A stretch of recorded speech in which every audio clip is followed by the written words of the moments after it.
जैसे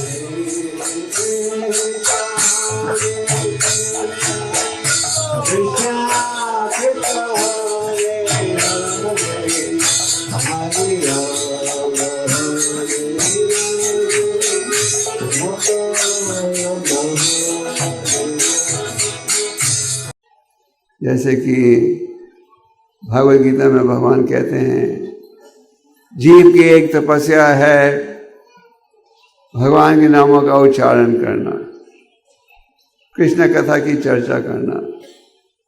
जीव की एक और तपस्या है सत्य का उच्चारण करना। हमें आदत है झूठ बोलने की, तो सत्य बोलना ये भी तपस्या है।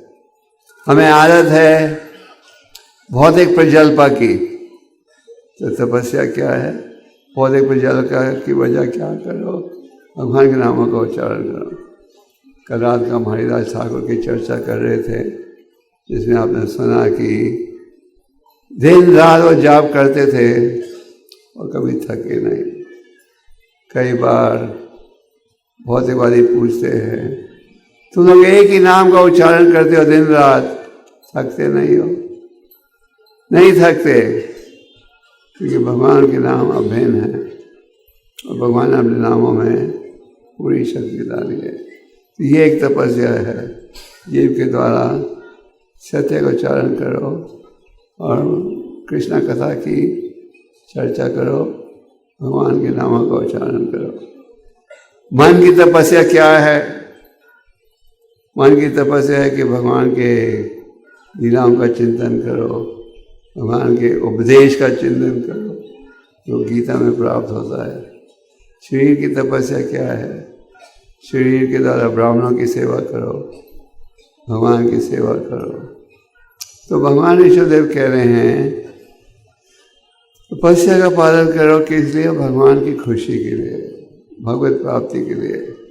और आप पूछना चाहोगे आज हम तपस्या करेंगे तो इसके बदले में हमें क्या मिलेगा? कुछ मिलना चाहिए या नहीं मिलना चाहिए? हाँ, मिलना चाहिए या नहीं? आध्यात्मिक सुख, आपको आध्यात्मिक आनंद प्राप्त होगा, जो कि केवल बढ़ते ही जाएगा। वैसे हम भक्ति में जुड़ते हैं इस इच्छा से नहीं कि हमें कोई भौतिक सुविधा प्राप्त हो, पर अगर आपकी इच्छा ये है कि आपको असली सुख प्राप्त हो, ये भाव ठीक है। तो भौतिक समाज में आपको नकली सुख प्राप्त हो रहा है। तो ऋषिदेव भगवान ने बेटों के माध्यम से हम सबको क्या उपदेश दिया कि ये मनुष्य जीवन का पशुओं के समान उपयोग मत करो। पशु जो हैं सुबह से रात तक व्यस्त रहते हैं भौतिक कार्य में। आगे उन्होंने कहा कि जो भक्ति के प्रतिकूल है उसे त्यागो। तो आज के श्लोक में क्या कह रहे हैं? कह रहे हैं जो व्यक्ति ये सोचे कि इंद्रिय तृप्ति के द्वारा सुख मिलेगा, वो व्यक्ति मूर्ख है। प्रमता का अर्थ है पागल। वो व्यक्ति पागल है, मूर्ख है। क्यों? आप कहोगे क्यों तुम हमें मूर्ख बुला रहे हो, क्यों कह रहे हो पागल है? तो ऋषिदेव जी आगे समझाते हैं, कहते हैं आज जो ध्येय तुम्हें प्राप्त हुआ है वो क्या दे रहा है आपको? कष्ट ही कष्ट। सच में ये झूठ?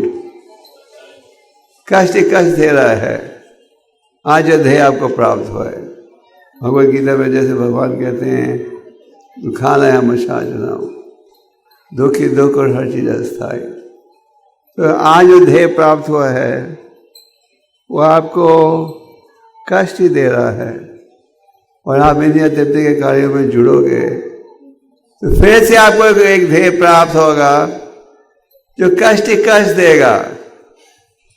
तो जो व्यक्ति ये सोचता है कि भौतिक इंद्रिय तृप्ति के द्वारा सुख मिलेगा, वो क्या है? रमता, पागल, मूर्ख व्यक्ति है। तो हम देख सकते हैं कि चाहे आप कितनी भी सफलता प्राप्त कर लो, भौतिक समाज में आपके अपने आप को कष्टों से बचा सकते हो, 7 प्रकार के कष्टों से बचा सकते हो, नहीं बचा सकते। चाहे आप डिक्टेटर बन जाओ,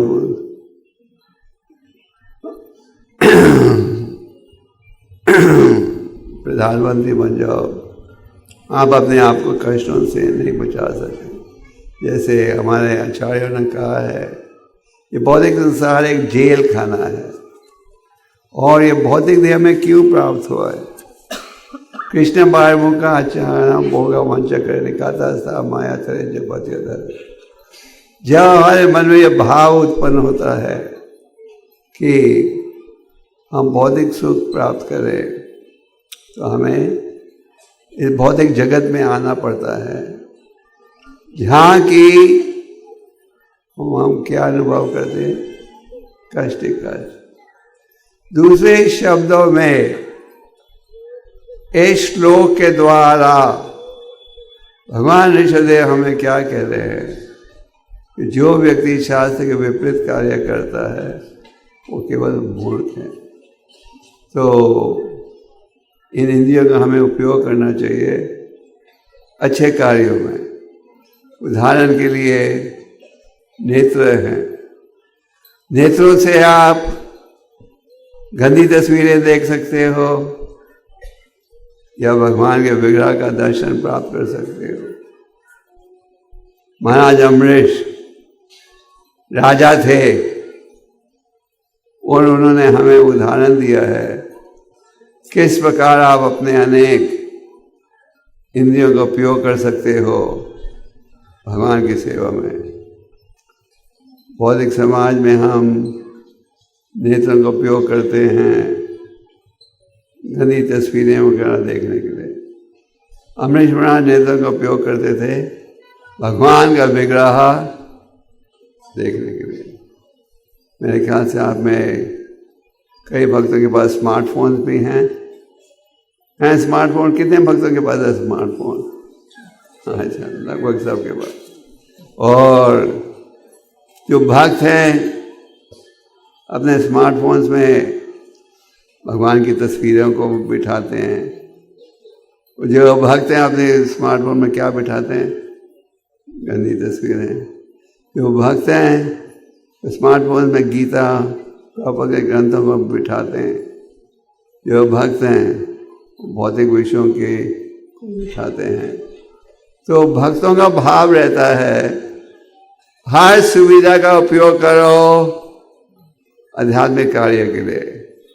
अमरीश महाराज ने नेत्रों का उपयोग किया भगवान के दर्शन प्राप्त करने के लिए। पैरों का उपयोग किया किस लिए? भगवान के मंदिर चल के जाने के लिए। हाथों का उपयोग किया भगवान के मंदिर को साफ करने के लिए। जीव का उपयोग किया किस लिए? भगवान के नामों का उच्चारण और कृष्ण प्रसाद ग्रहण करने के लिए। तो इस प्रकार हम अगर हमारी इंद्रियों का उपयोग करें भगवान की सेवा में, तो फिर आप असली संतुष्टता प्राप्त कर सकोगे। अगर हम शास्त्र के विपरीत कार्य करते हैं उसका परिणाम भी हमें भुगतना पड़ता है। क्या परिणाम होगा? फिर से एक भौतिक देह, चाहे धनी खानदान में हो या गरीब खानदान में, कष्टों से कोई अपने आप को बचा नहीं सकता। तो भगवान ऋषभदेव इस अध्याय में अनेक श्लोकों के द्वारा हमें यही उपदेश दे रहे हैं। और आप भागवतम के 18,000 श्लोकों को पढ़ो, देखोगे कि यही संदेश आपको बार बार दिया जा रहा है। इसलिए कहा गया है कि श्रीमद् भागवत का जो ज्ञान है ये हमें भागवतम को नियमित रूप से रोज पढ़ना चाहिए। नास्ता प्रेशो वद्रेशो नित्यम भगवत सेवया। भगवती श्लोक है भक्ति भावती। सूत गोस्वामी कहते हैं अगर आप ध्यान से भागवतम को सुनोगे तो हृदय की जो मैल है ये दूर हो जाएगी और दृढ़ होकर भगवान की सेवा में जुड़ सकोगे। इसलिए इस्कॉन के केंद्रों में रोज सुबह भगवत का अध्ययन किया जाता है, क्योंकि अगर हम सुनेंगे पढ़ेंगे तो आध्यात्मिक भाव हमारे में बढ़ेगा। तो ऋषिदेव भगवान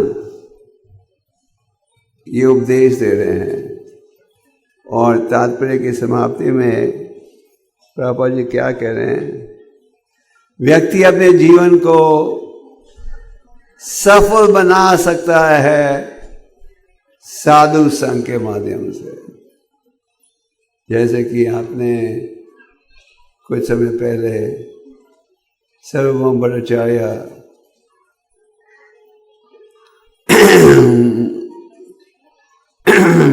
और चैतन्य महाप्रभु का ड्रामा देखा। कल हमने आपको उदाहरण दिया था शिवानंद सेन का। शिवानंद सेन ने किस प्रकार एक पशु का उद्धार किया। तो सार्वभौम भट्टाचार्य बहुत ही प्रसिद्ध मायावादी विद्वान थे। चैतन्य महाप्रभु प्रकट हुए थे पृथ्वी पर पतितों का उद्धार करने के लिए। जैसे नरोत्तम दास ठाकुर कहते हैं, पतित पावन हेतु तव अवतारा, आप प्रकट हुए हो पतितों का उद्धार करने के लिए। महाप्रभु संन्यास लेकर जा रहे थे तेजी के साथ जगन्नाथ जी का दर्शन लेने के लिए। कल रात को आप सब भी थे जगन्नाथ जी का दर्शन लेने के लिए, और जगन्नाथ जी का दर्शन लेते ही जगह जगह जगह जगह जगह कहते कहते भक्ति भाव में बेहोश हो गए।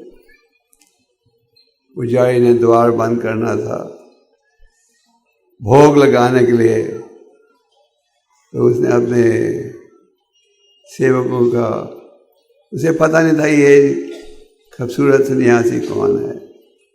महाप्रभु अनेक बड़े खूबसूरत थे, लंबे थे।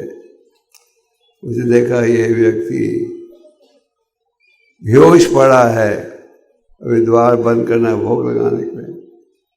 वो कह रहा था अपने सेवकों से, इसे उठाओ बाहर करो। पर सार्वभौम भट्टाचार्य पहचान गए कि ये कोई साधारण सन्यासी नहीं है। तो बड़े आदर के साथ उन्हें ले गए अपने घर में जो बिल्कुल निकट में है, और वहाँ पर वहाँ भक्ति भाव में बेहोश थे। जब उनके साथ ही नित्यानंद इत्यादि आए, उन्होंने सुना कि मंदिर में चर्चा हो रही थी। एक सन्यासी, खूबसूरत सन्यासी आया, भगवान जगन्नाथ को देखते ही बेहोश हो गया। उसे उठाकर हम ले गए हैं कहाँ, सार्वभौम भट्टाचार्य के घर में। तो मुकुंद दत्त सारे साथी वहाँ पहुँचे, हरि नाम किया। हरि नाम करते ही भगवान पूरे होश में आ गए, नाचने लगे खुशी में। तो सार्वभौम भट्टाचार्य बड़ा प्रभावित था महाप्रभु को देखकर, पर ये स्वीकार नहीं कर रहा था कि स्वयं भगवान है। उनके रिश्तेदार थे गोपीनाथ आचार्य, जिनके मन में कोई शंका नहीं थी कि परम भगवान है कौन।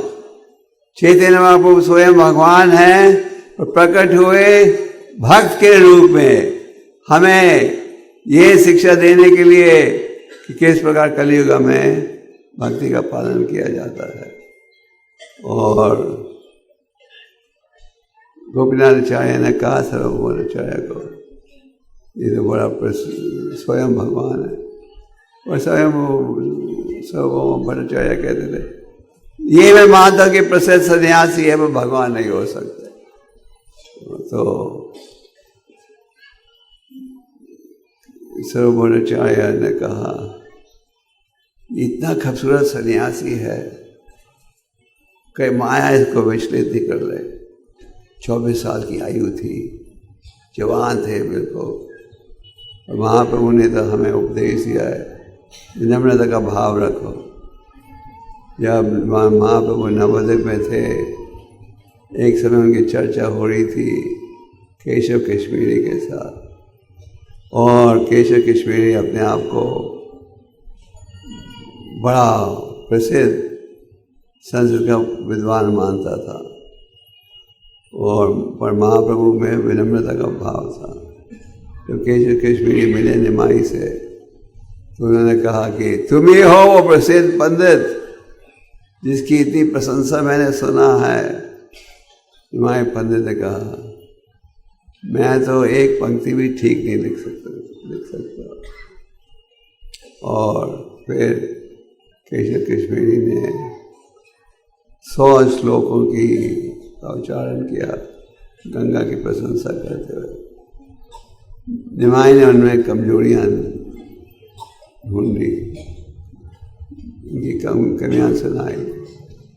और जब निमाई के विद्यार्थी थे, वो हंसने लगे जब उन्होंने देखा कि केशव कश्मीरी इन कमियों का उत्तर नहीं दे पा रहे।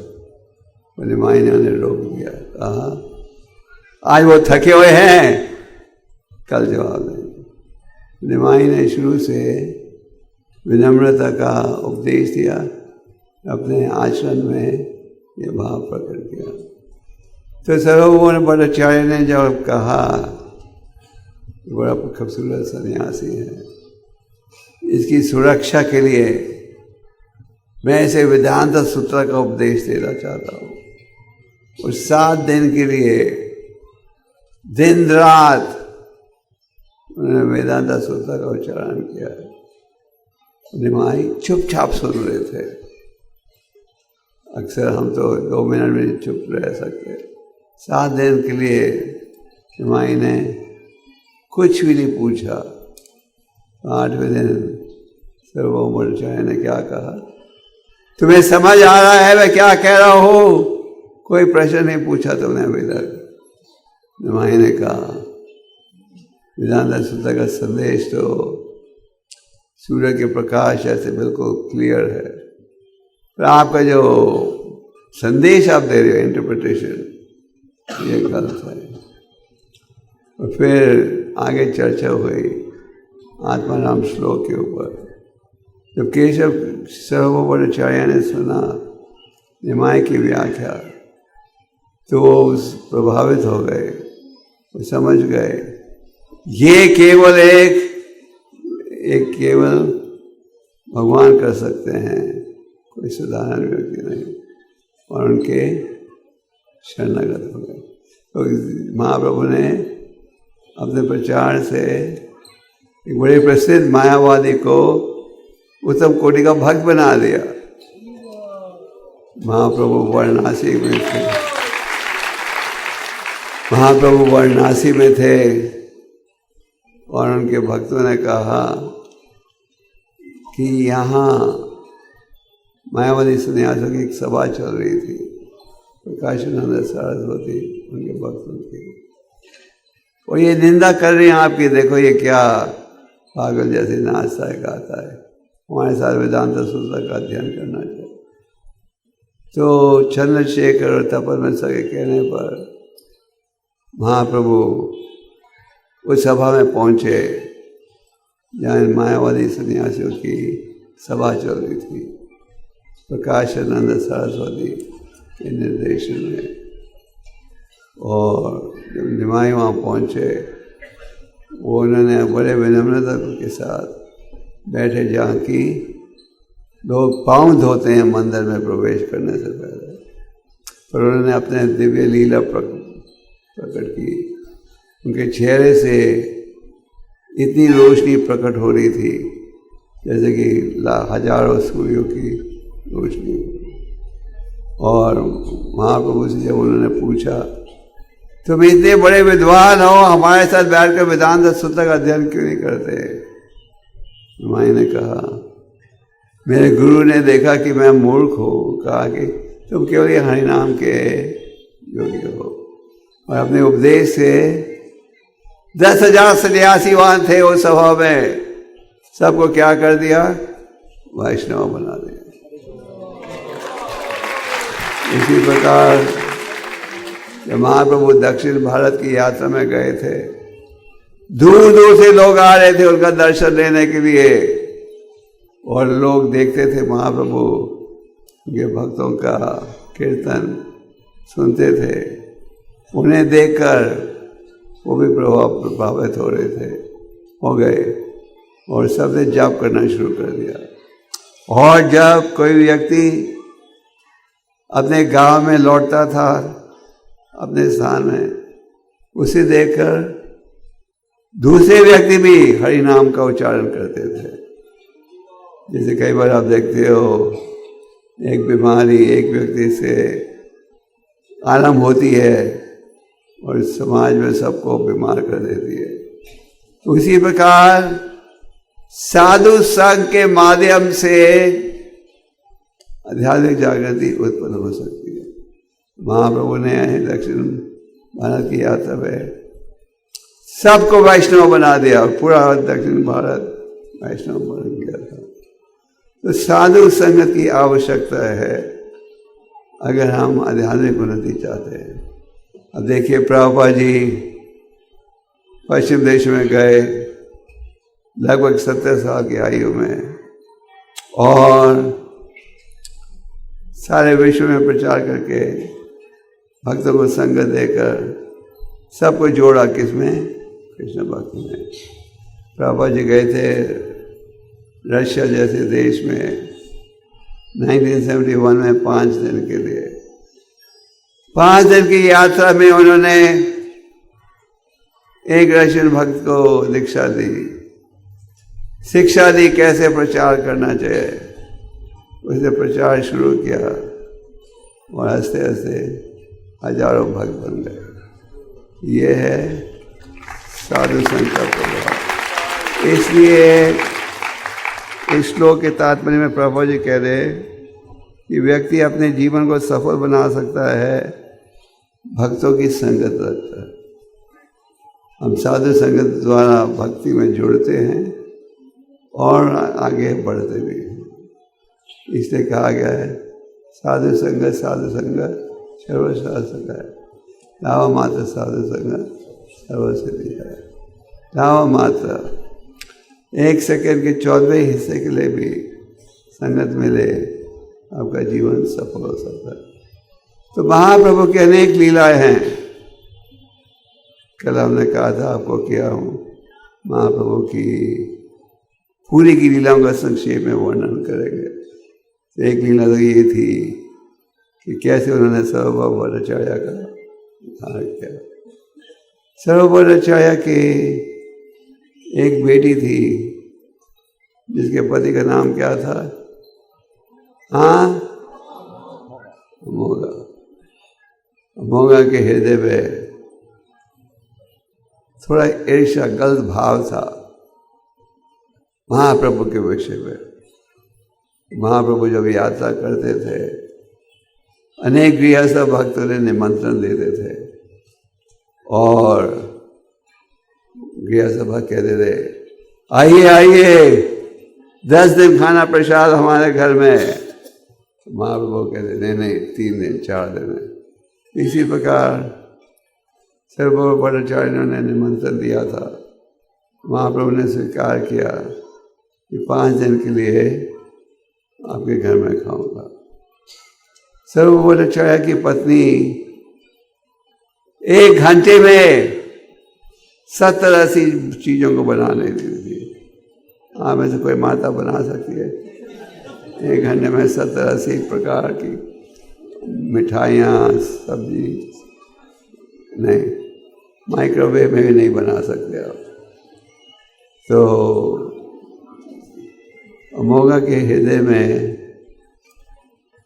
ईर्ष्या का भाव था महाप्रभु के प्रति, और वो बड़े ध्यान से खोजता रहता था क्या कमी है, कोई कमी को ढूंढना प्रयास करता था।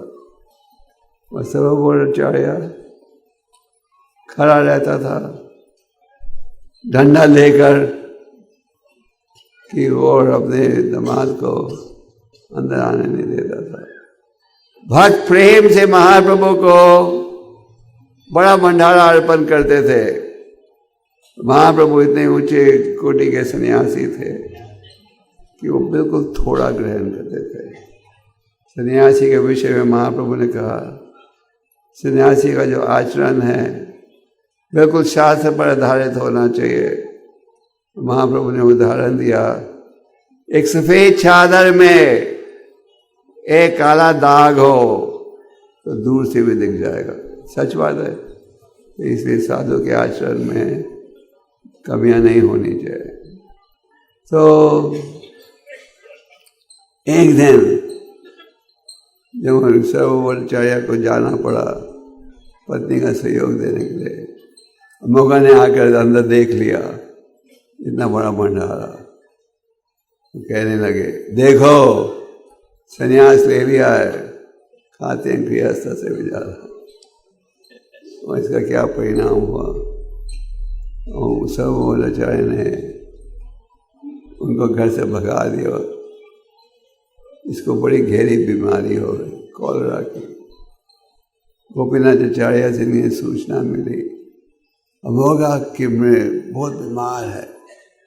महाप्रभु गए उनके घर, उनके हृदय में हाथ रखकर कहने लगे, जब तक तुम्हारे हृदय में ईर्ष्या द्वेष रहेगा भगवान नहीं रहेंगे।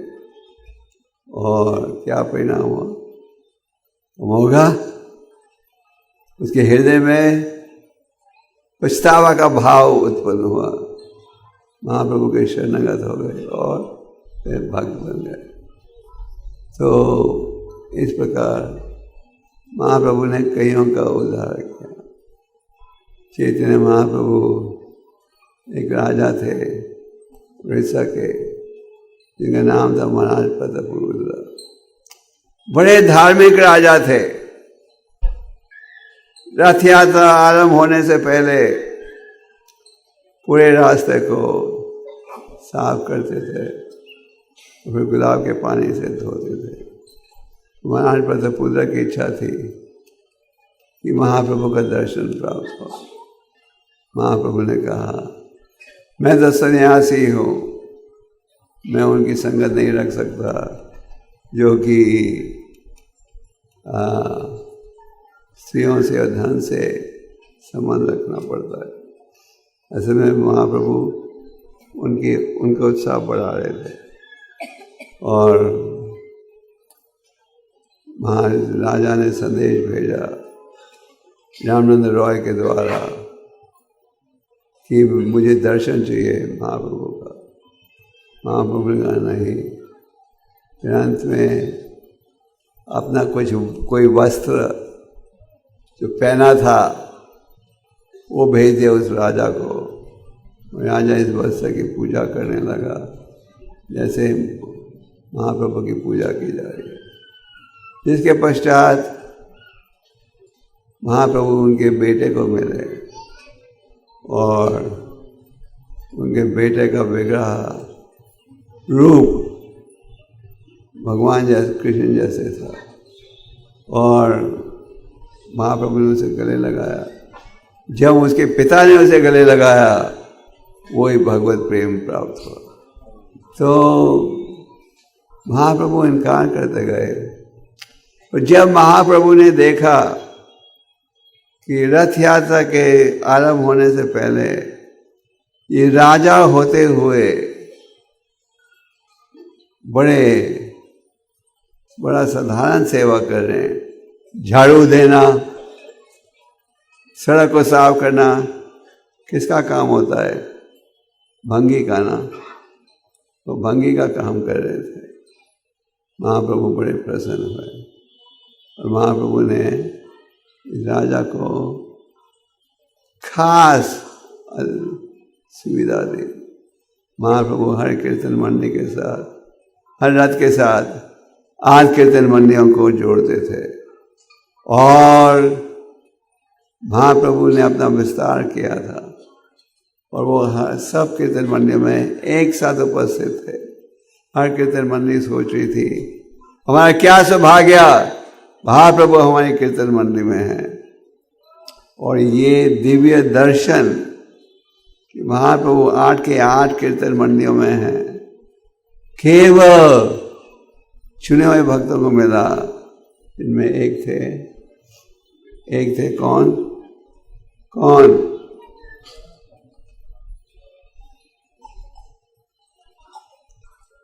थे?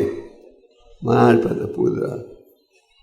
महाप्रभु बड़े प्रसन्न हो गए थे ये देखकर कि राजा का विनम्र भाव। तो जब हम सेवा में जुड़ते हैं, हमारे मन में ये भाव नहीं होना चाहिए हमें तो कोई सांप की सेवा चाहिए। हमारे मन में ये भाव होना चाहिए तुच्छ सेवा भी मिलेगी तो हम खुशी से निभाएंगे। महाप्रभु क्यों खुश हुए महाराज पदपुत्र से?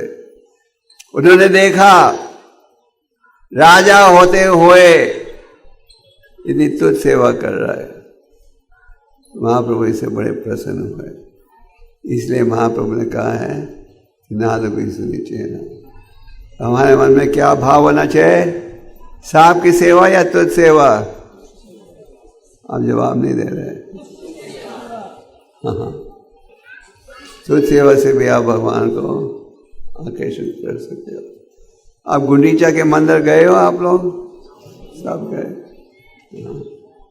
तो महाप्रभु उनके भक्त मिलकर गुंडीचा के मंदिर को साफ किया। कई भक्त जुड़े थे, दूर दूर से पानी लाया जा रहा था लोटों में और महाप्रभु उनके भक्त गुंडीचा मंदिर को साफ कर रहे थे। महाप्रभु खुद ब्रश लेकर छत, दीवार, फर्श सबको साफ कर रहे थे खुद। और सारे भक्त मंदिर की सफाई में जुड़े थे और महाप्रभु सारे भक्तों के पास जाकर देख रहे थे किसने कितनी मैल इकट्ठा की है। और अगर किसी ने कम मैल इकट्ठा की थी महाप्रभु क्या करते थे? जो ज़्यादा सफल थे उन्हें कहते थे इसे बताओ और अच्छी तरह सेवा कैसे की जाए। और सारे भक्त सेवा कर रहे थे, सफाई की, मैल निकाल रहे थे, धो रहे थे और साथ में क्या कर रहे थे? हरे कृष्णा मंत्र का उच्चारण, हरे कृष्णा मंत्र का उच्चारण और साथ में सफाई कर रहे थे। और एक दूसरे से कोई चर्चा नहीं। अगर पानी चाहिए होता था तो इशारा करते थे, किसी चीज़ की आवश्यकता थी तो इशारा करते थे। तो सारे भक्त जुड़े थे क्या? किस कार्य में? मंदिर की सफाई में। तो भक्ति सिद्धांत सरस्वती ठाकुर हमारे परम गुरु कहते हैं कि जब आप मंदिर में सफाई करते हो आप अपने दिल की सफाई कर रहे हो, हृदय की।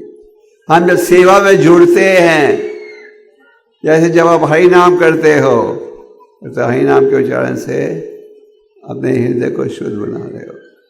शास्त्र कृष्ण कथा सुनते हो, हृदय की मैल को दूर कर रहे हो। जब आप सेवा करते हो तो सेवा से क्या कर रहे हो? हृदय की मैल को दूर कर रहे हो। प्रभुपाद जी कहते थे आध्यात्मिक उन्नति के लिए हमें 2 चीजों की आवश्यकता है। एक है दवाई, दूसरा है परहेज। मान आपको कोई बीमारी हो जाए तो इस बीमारी का इलाज करने के लिए आपको क्या चाहिए, कौन बताएगा? हाँ, दवाई और परहेज। हमारी दवाई क्या है? चैनिंग हरे कृष्णा। परहेज है सेवा। दोनों करोगे तो इलाज जल्दी होगा, है कि नहीं? केवल दवाई लोगे और परहेज नहीं करोगे तो इलाज होगा नहीं होगा। दोनों की आवश्यकता है। तो प्रभुपाद जी ने इस विषय पर कहा है कि भक्ति में उन्नति करने के लिए हमें हरि नाम तो करना है, शास्त्रों का अध्ययन तक भी करना है, साथ में सेवा भी करना है। सेवा भी करोगे वे भक्ति में आगे बढ़ोगे और अपराधों से बचना है। चैतन्य महाप्रभु के गुरु का नाम था ईश्वरपुरी। ईश्वरपुरी के गुरु का नाम क्या था? ईश्वरपुरी के गुरु भाई थे जिनका नाम था रामचंद्रपुरी। वो भी आपके पुरी धाम में ही निवास करते थे। और जब कोई सन्यासी पुरी धाम में प्रवेश करता था, रामचंद्रपुरी जगन्नाथ प्रसाद का बड़ा प्लेट उठाकर ले जाते थे। और जब सन्यासी कहते थे हम तो सन्यासी हैं, इतना हमें नहीं खाना चाहिए, थोड़ा ही दीजिए। अरे जगन्नाथ जी का महाप्रसाद इनकार कर रहे हो, अपराध है। सन्यासी खा लेते थे और जब खा लेते थे तो क्या कहते थे फिर? देखो त्यागी बन रहे हैं दुनिया की नजरों में और खाते हैं गृहस्थ से भी ज्यादा। तो उन्हें बड़ा आनंद आता था भक्तों की निंदा करने में। कहीं को आनंद आता है नहीं। कई लोग, कई भक्त दूसरों की कमियों को ही ढूंढते रहते हैं, इसमें क्या कमी है, उसमें क्या कमी है, और कई भक्तों के गुणों में को देखते हैं। प्रभुपाद जी कहते थे गुणों को देखो अब गुणों की बजाय। तो एक दिन रामचंद्रपुरी आए, महाप्रभु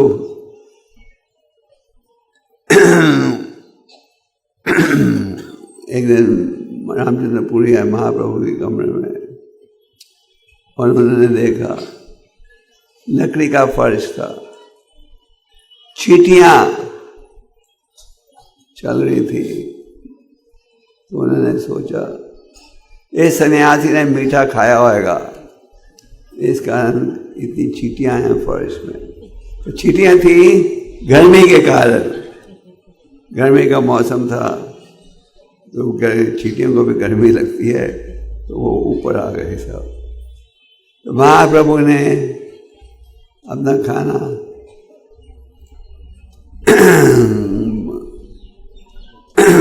बिल्कुल कम कर दिया क्योंकि उनके भक्तों को पसंद नहीं आया। और रामचंद्रपुरी की आदत थी भक्तों की कमियों को ढूंढना। और क्या भक्तों की कमियों को ढूंढना, क्या परिणाम हुआ कि वो महाप्रभु की निंदा भी करने लगे जो स्वयं भगवान थे। अपने गुरु माधवेंद्रपुरी के साथ बैठे थे। माधवेंद्रपुरी बहुत ही ऊंची कोटि के भक्त थे, दिन रात हरि नाम का उच्चारण करते थे, कभी किसी को कुछ मांगते नहीं थे। अगर किसी ने कुछ दे दिया तो खाते थे, नहीं तो भूखा रहते थे। तो बड़े विनम्र भाव से अपने अंतिम दिनों में ये भाव प्रकट कर रहे थे कि मेरा जीवन व्यस्त बेकार हो गया, भगवत प्रेम मैंने प्राप्त नहीं किया। तो रामचंद्रपुरी मूर्ख शिष्य उनके विनम्र भाव को समझ नहीं पाया कहने लगा, अरे ब्रह्मांड का चिंतन करो। इस प्रकार कहने का क्या लाभ। अंत में उनके गुरु इतने दुखी थे, उन्होंने कहा, मेरी नजरों से दूर हो जाओ, तुम्हें देखते हुए शरीर को त्यागूंगा, तो ये जीवन व्यस्त माना जाएगा। तो ये है अपराधों का परिणाम। जैसे कैंसर होता है ना, कैंसर को हिंदी में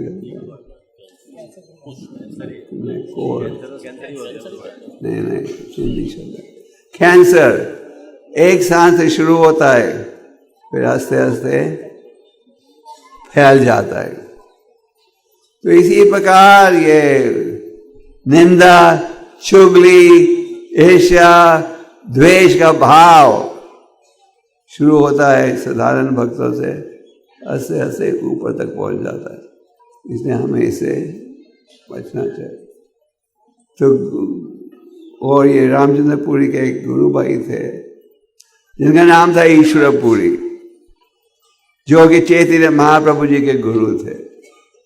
तो ईश्वर पुरी का क्या भाव था, बड़े विनम्रता के साथ सेवा करना गुरु की। उनके मल पेशाब को भी उठाते साफ करते थे और बड़े विनम्र भाव से सेवा। तो माधव पुरी इतने प्रसन्न थे, उन्होंने ईश्वर पुरी को तो वर दिया, तुम सारे विश्व में भागवत प्रेम का प्रचार करो, जो कि उन्होंने किया। किसके माध्यम से? किसके माध्यम से? चैतन्य महाप्रभु प्रभुपाद के माध्यम से। और माधव रामचंद्र पुरी को कहा, मैं नजरों से दूर हो जाओ। तो हमें वैष्णव प्राण से बचना चाहिए। अद्वैताचार्य महाविष्णु के अवतार हैं।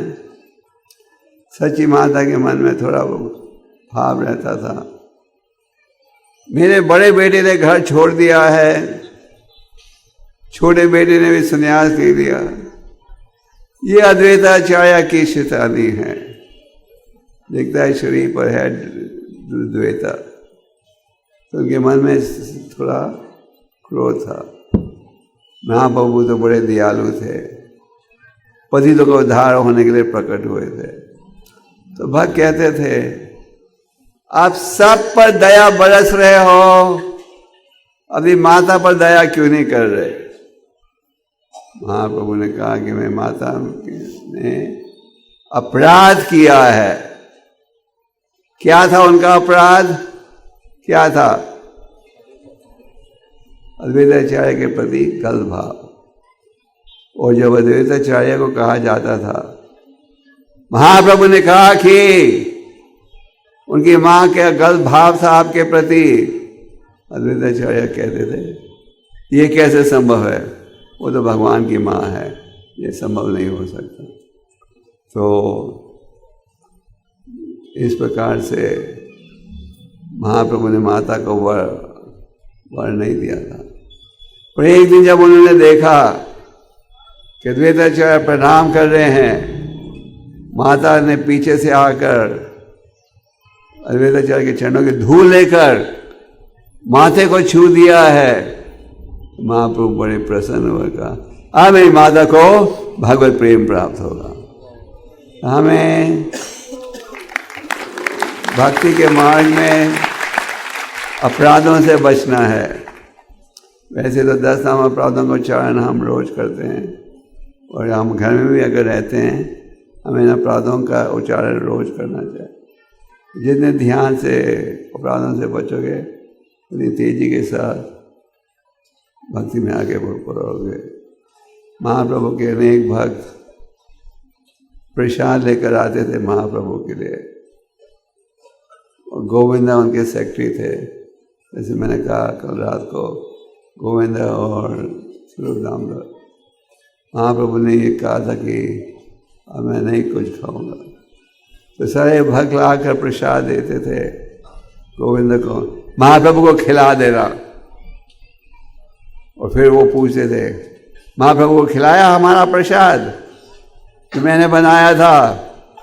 और गोविंद झूठ बोल देता था, हाँ महाप्रभु ने खाया, बहुत अच्छा है। ऐसे कई दिन बीत गए।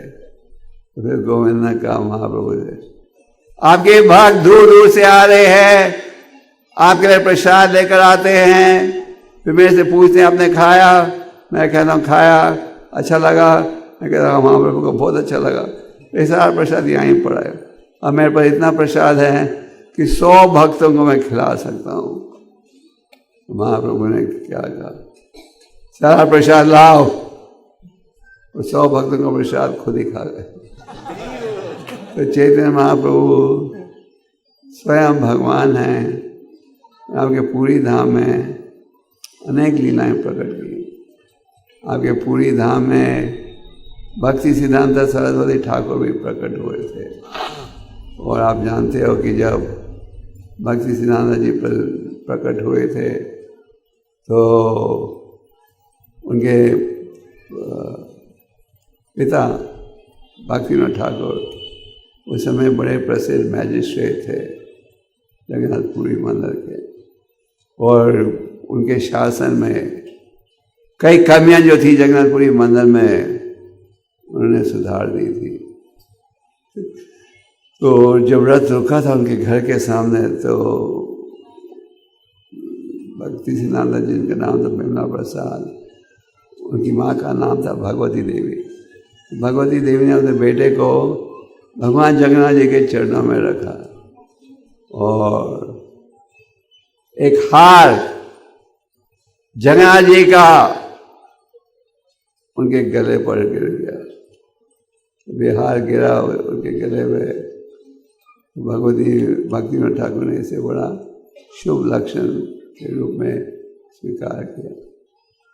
और आप शायद जानते हो कि 1936 में प्रभुपाद जी ने एक पत्र लिखा था भक्ति सिद्धांत जी को।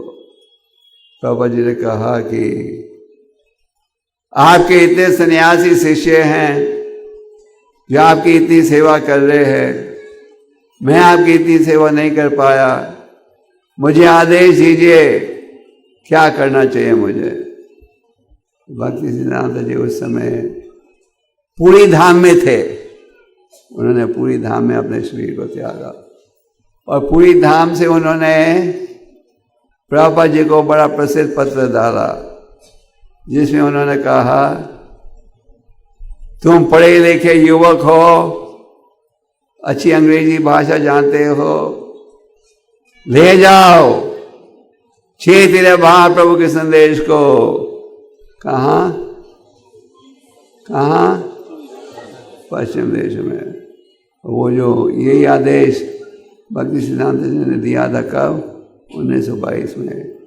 और फिर तो ये पत्र भक्ति सिद्धांत जी ने उन्होंने लिखा था कहाँ से? पूरी धाम से। वो पूरी धाम,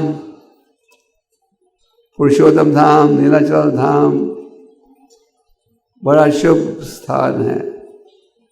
और जैसे कल मैंने कहा था, शास्त्र में लिखा है जो व्यक्ति इस धाम में आए ये माना जाता है कि मुझे सब धामों की यात्रा कर ली। तो ये शॉर्टकट है, सब धामों की यात्रा करने की बजाय और पूरी धाम में आओ, यात्रा करो और जगन्नाथ जी का दर्शन लो। पूरी धाम के यात्रा में आकर ये भाव होना चाहिए, हमने महाप्रभु जी की लीला में रुचि लेनी है, उनके शिक्षा में रुचि लेनी है। तो पूरी धाम में अनेक लीलाएं बीती थी। कल शाम को हम हरिदास ठाकुर की चर्चा कर रहे थे। एक समय अद्वैताचार्य ने पूरे अपने पिता की श्राद्ध सेरेमनी के लिए हरिदास ठाकुर को बुलाया भोजन के लिए। हरिदास ने कहा, आप मुझे बुला रहे हो इस कार्य के लिए, अपना नाम खराब करोगे। मैं तो बड़े नीच खानदान में मैंने जन्म लिया था और आप ब्राह्मणों की बजाय मुझे भोजन खिला रहे हो। तो अद्वैताचार्य ने क्या कहा, आपको भोजन खिलाना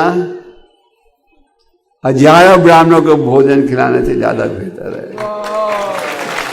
मतलब कि जो व्यक्ति भगवान का भक्त बन जाए वो है असली ब्राह्मण। और जब हरिदास ठाकुर अप्रकट हुए थे तो चैतन्य महाप्रभु ने उनके देह को लेकर इस सागर में स्नान करवाया। उसके पश्चात उन्होंने बड़ा भंडारा किया। ये जो सागर का क्या नाम है?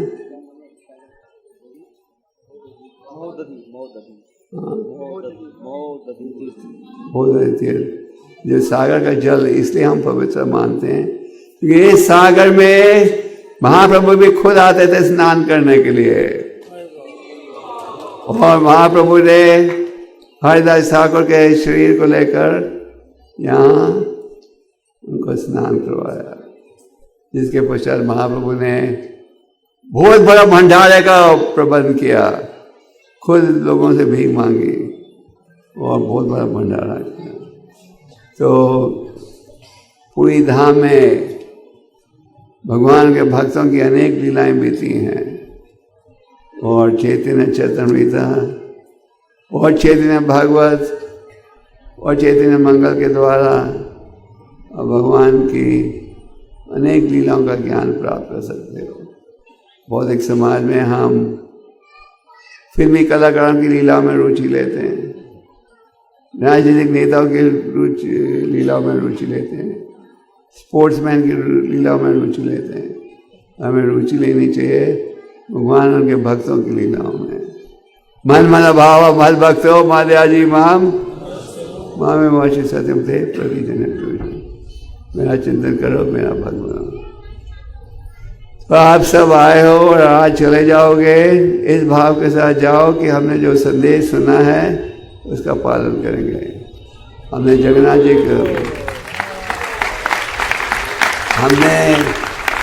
जी का दर्शन दिया। तो जगन्नाथ जी की इच्छा क्या है? चैतन्य महाप्रभु जब मिले हरिदास ठाकुर को, उन्होंने कहा, हे हरिदास, बताओ कैसे इन मृत्यु ब्राह्मणों का उद्धार होगा? और हरिदास ने कहा, नाम भाषा, नामों से अपराधों से रहित नाम का जाप करेंगे। जगन्नाथ जी की यही इच्छा है कि हम सब उनके भक्त बने। तो हमारा ये भाव होना चाहिए कि हम और गहराई के साथ भगवान की भक्ति को स्वीकार करें। और आज के श्लोक में ऋषिदेव भगवान क्या कह रहे हैं? क्या कह रहे हैं? कौन बताएगा क्या है भगवान का उपदेश आज के श्लोक में? क्या है? प्रमता, वो व्यक्ति पागल है जो सोचता है कि भौतिक इंद्रिय तृप्ति द्वारा मुझे सुख मिलेगा। तो आपके जो मित्र हैं जो कहते हैं, जो हंसते हैं, अरे तुम भक्ति में रुचि ले रहे हो,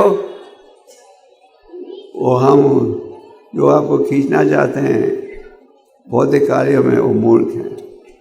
मूर्ख क्यों हैं? आज जो देह है वो केवल कष्ट ही दे रहा है और फिर से एक देह प्राप्त होगा।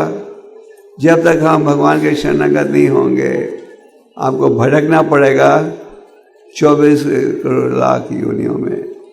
कभी पुरुष की योनि, कभी पशु की योनि, पक्षी की योनि। ये नहीं है कि एक बार मनुष्य की योनि प्राप्त हो जाए, हमेशा मनुष्य की योनि प्राप्त होगी।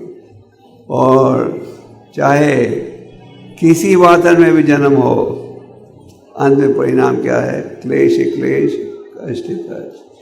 तो हमें ऋषभदेव जी की शिक्षा का लाभ उठाना चाहिए। ऋषभदेव जी कह चुके हैं कि जो भक्ति के प्रतिकूल है उस कार्य को त्यागो। भक्तों की संगत में रहोगे तो सदा ये सुनते रहोगे कि कृष्णा भक्ति ही जीवन का उद्देश्य है। तो आप सब अत्यंत सौभाग्यशाली हो कि आप भक्ति में जुड़े हो। ब्रह्मांड ब्रह्मी देखो न भगवान जी, गुरु कृष्ण कृपा पाए भगीरथ भी अनेक अनेक अनेक अनेक योनियों के पश्चात ये जन्म प्राप्त होता है जिसमें आप भक्ति के मार्ग में जुड़ते हो। ये भक्ति का बीज उगता है श्रवणम कीर्तनम के द्वारा। और अपराधों से बचो, तो भक्ति का हमें पूरा लाभ उठाना चाहिए। रूपा गोस्वामी कहते हैं, हे मेरे मित्र, जो भी त्यागना पड़े त्यागो, कृष्ण भक्ति को हाथ से मत फिसलने दो।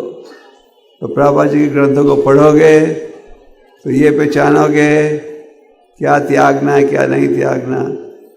और अगर हम इस शिक्षा का लाभ उठाएंगे तो बिना शंका के भगवान के धाम लौट सकोगे। भगवान के धाम लौटना चाहते हो या आपको दिल्ली बॉम्बे अच्छा लगेगा? आप कहोगे दिल्ली बॉम्बे का सुख कहाँ मिलेगा? तो आज लोग इतने मूर्ख हैं, उनको कहो क्या परिणाम है, कहते हैं भुगत देंगे, उसमें क्या, पशु बन जाएंगे, उसमें क्या। तो पशु बनने को तैयार हो तो ठीक है। तो जो बुद्धिमान व्यक्ति वो कहता है कैसे इन कष्टों से निकलूं। तो भगवतम गीता में स्पष्ट रूप से हमें उपदेश दिया गया है, इसका हमें लाभ उठाना चाहिए और जीवन को सफल बनाना चाहिए। तो ये असली सुख प्राप्त होगा भक्ति की विधियों के पालन से। तो जो शिक्षा दी है प्रभुपाद जी ने, उसका लाभ उठाओ और जीवन को सफल बनाओ। हरे कृष्णा।